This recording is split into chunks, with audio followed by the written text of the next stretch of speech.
up by Pasternak, 3-on-2. Pasternak. Send it to the slot. Fire, they score! Right off the hop. Morgan Geekie scores in 3 straight. Stick, Watson, shoots.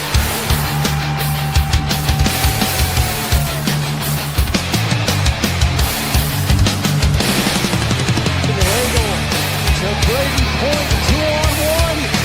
Perry, hot flight, saved by Swagevich, couldn't fire it, and now Bennett getting the ball to Zadorov.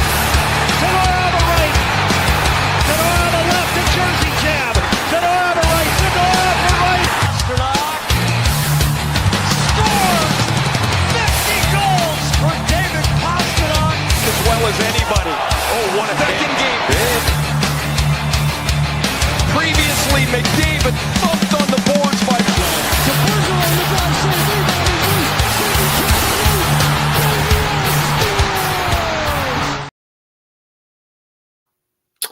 All right.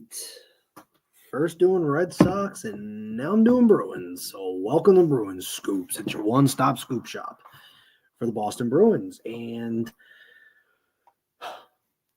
I'm going to do a different type of spin on missed a couple games, especially the West Coast road trip. I don't make those. I'm older. I'm 32, and I don't stay up that late no more.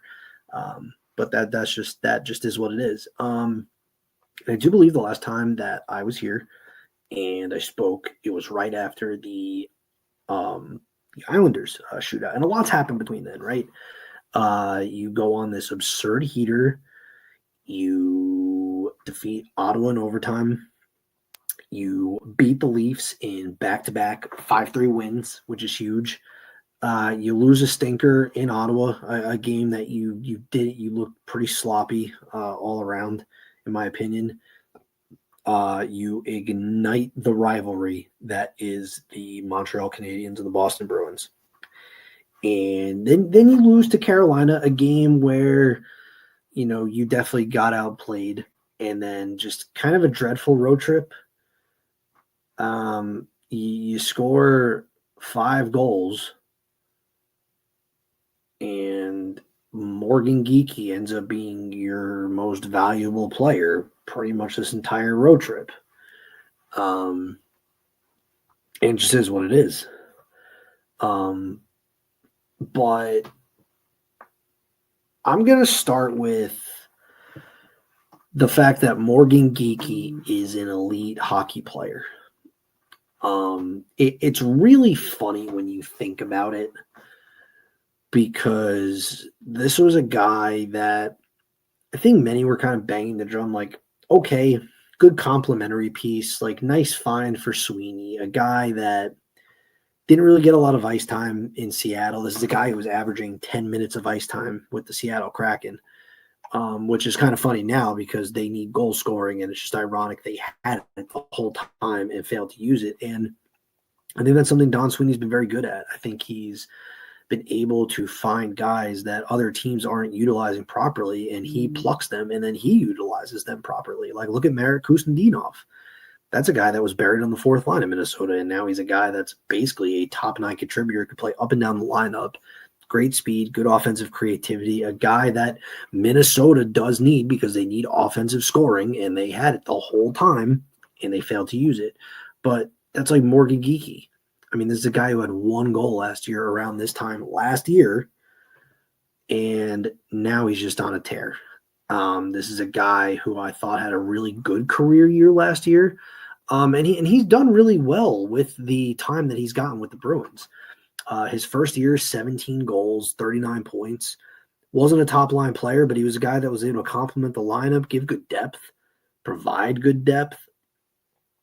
And then he's now just a focal point of this team's offense. This is a guy that they are relying on, power play minutes, top line minutes.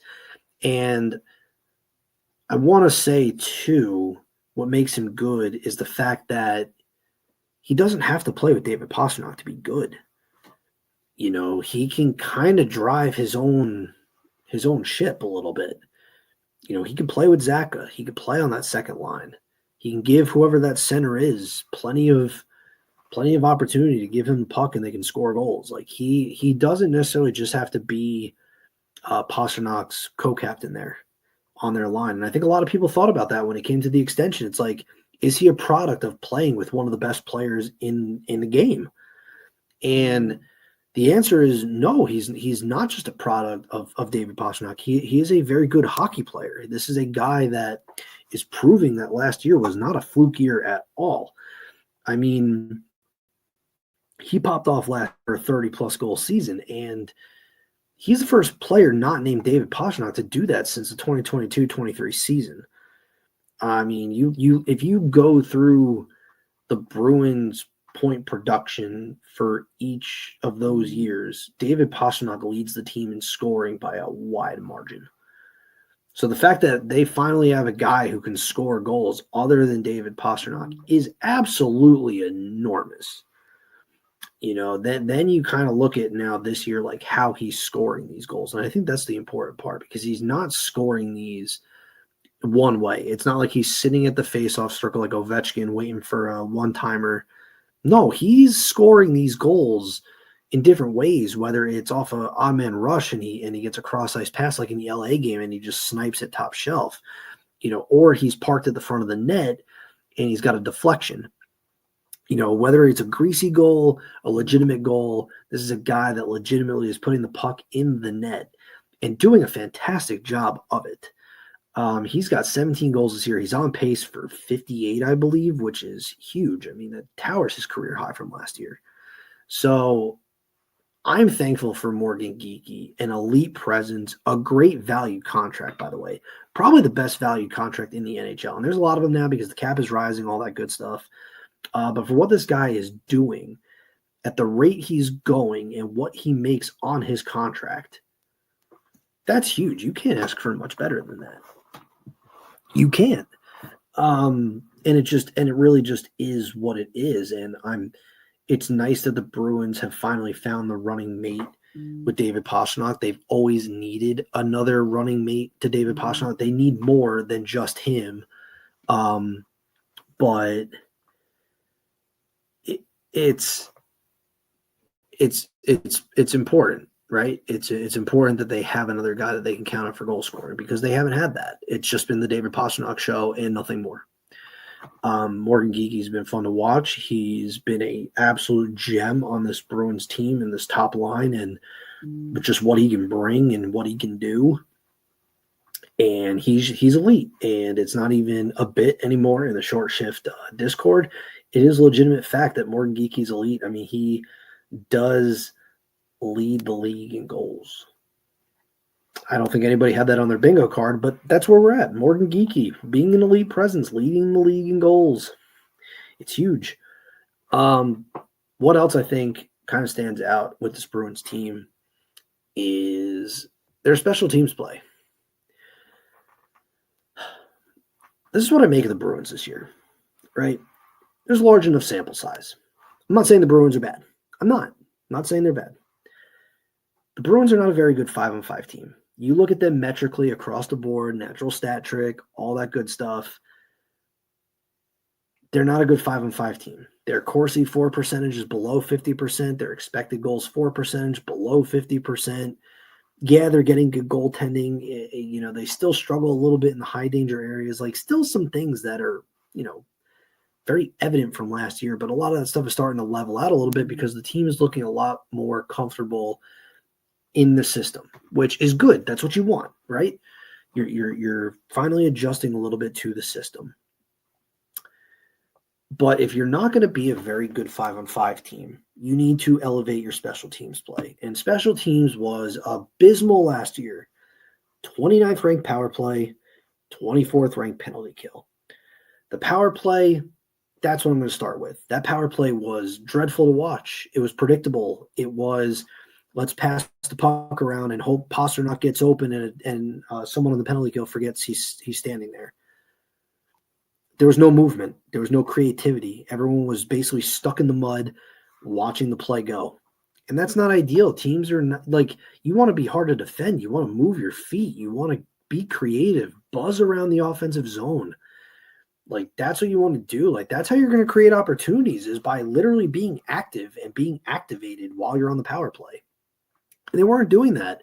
And obviously they hired a new coach, Steve Sprott. He comes in. I mean, this is a guy who literally took a Dallas Stars power play and made it a top 10 power play in the league for the 3 years that he was there. Now, granted, the firepower talent on that power play, enormous. Jason Robertson, Rope Hintz, list goes on and on. You got Wyatt Johnson to work with. Heck, you were working with Mikko Rantanen last year. Like, the talent for the Dallas Stars power play outweighs what the Bruins have talent-wise across their entire roster. No offense. But this Bruins power play is special. This Bruins power play is good. This Bruins power play has movement, and you're getting contributions from guys that you're not expecting. You're getting contributions from guys like Michael Eyssimont. You're getting contributions from Tanner Jeannot and Mark Kostelic. It's like there's going to be some regression there, because it's like you can't be expecting those guys to deliver. But this is a Bruins power play that literally is the fourth best in the league. 25.6%. That's 10% better than what it was last year.